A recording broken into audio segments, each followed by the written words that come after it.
scare you or does it excite you? I'm Christina Steeren with Bullseye Investments, where we help busy professionals invest when their time is scarce. And today we are going to be filling out your second section of the Bullseye Blueprint, which is all about setting long-term goals. It seemed really appropriate to come and talk to you about that in front of this baby.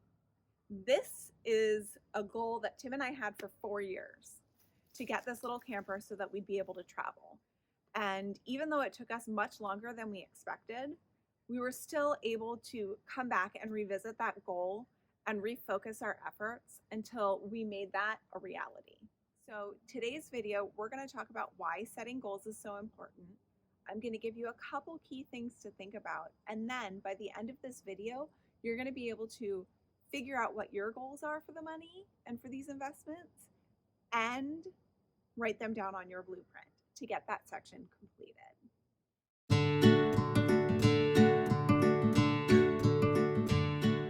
All right, I know a lot of you are thinking, okay, but this is a passive investment. Don't I just put money in and then I open up my banking app and I look and see that money's been deposited? Isn't it supposed to be that easy? It is. But the key to making it that easy is having really crystal clear long-term goals so that when you're looking at opportunities, you can assess whether or not they're going to help you meet those goals. So think about it. What are your dreams? Why are you doing this? Are you trying to replace your income so that you don't have to be stuck in that job you hate?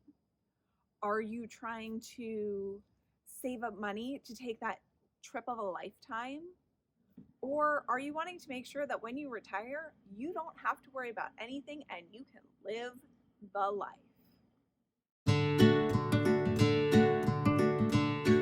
All right, why is setting clear goals so important? So when you set clear goals, a couple of things happen. Number one, you get really excited about those long-term goals that you've set. And that makes you motivated to invest, but it also helps get you over that analysis paralysis that is so common with new investors. Second, once you know what you want that money that you're going to get from this investment for, it really helps you to narrow down the types of investments that are right for you. They fall into 3 broad categories: yield, value add, and hybrid. And I've done another video on that, so I'll link it below. But basically, the big difference is, in a lot of cases, when you start receiving money from that investment. So knowing what you want that money for really helps you to figure out what one of those 3 types of investments is going to be right for you.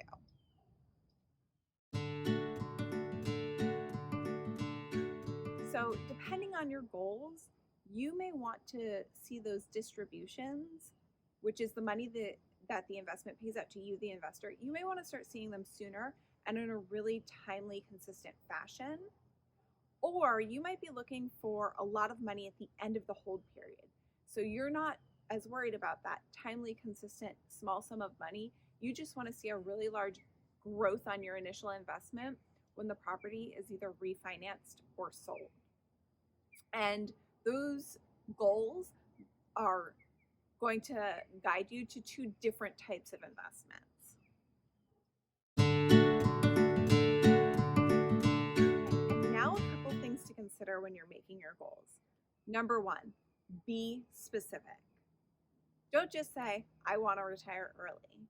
Be really, really specific and say, I want to retire in 10 years by replacing my current income with a passive income source. Don't just say, I want to travel. Where do you want to travel to? Who do you want to go with? How many years in the future is this trip taking place? Be really, really specific and concrete. Allow yourself to dream about these goals and to feel as if they're going to be a reality. Because the more time and thought and energy and thinking that you put behind them, the realer they're going to be to you and the more powerful they're going to become. 2, figure out how much it's going to take to make that goal a reality and be brutally honest with yourself. You don't want this dream trip to Europe in your mind and you've only figured out enough to have the shoestring backpack hacking version of it where you have to stay in community hostels. If that's your thing, definitely budget for it. But if you're envisioning this lap of luxury and private tours, figure out how much it's going to cost so that you can plan for it. 3, figure out what types of investments are going to help you to get to that goal. Are you going to want that steady, slow cash flow? Are you going to want a really huge amount of money coming to you in 5 years so that you can take that trip to Europe in year 6? Or are you going to want some hybrid of it? You want to begin putting money away, so you want a little bit to come at you, but you also want that huge appreciation or raise in value from your initial investment at the end of that hold period. And last, review your goals often. Spend time dreaming and envisioning them, because like I said before, the more you do that, the more powerful they become, the more real they become to you. And you get so much joy out of that, but you also get so much motivation. It helps you to see if things aren't quite going right in some aspect of your life, that this amazing thing is going to come to fruition because you're taking all of those steps. So I hope that helped you start thinking about and begin figuring out your goals. Spend a little bit more time on it if you need to, and fill out that section of your blueprint. And we'll see you back here tomorrow to talk about the 3rd section. How long do you want that money to be invested for? Talk to you tomorrow.